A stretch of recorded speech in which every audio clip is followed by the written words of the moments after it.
কবিতাৰ শিৰোনাম বহাগ যেতিয়া আহে। কবি হিমান্ত গোহাঁই, আবৃত্তি তপন দাস।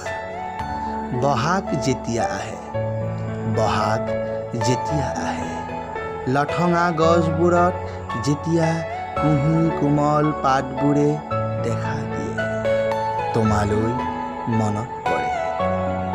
পদূলি মুখৰ সুগন্ধি তগৰজোপা যেতিয়া ফুলে, কপৌ ফুলবোৰো যেতিয়া কাশ্মীৰী ৰ'দত দোকমোকালিতে জিলিকি তোমালৈ মনত পৰে।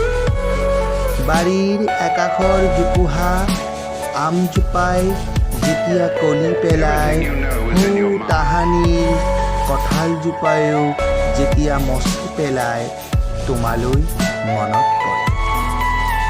গছৰ ডালত পৰি পাতৰ আৰে আৰে যেতিয়া কুলিয়ে বিনাই, নিশা যেতিয়া কুইচিঙা আৰু ফৰিংবোৰে চিঞৰি চিঞৰি গীত গায়, তোমালৈ মনত পৰে। ধন্যবাদ।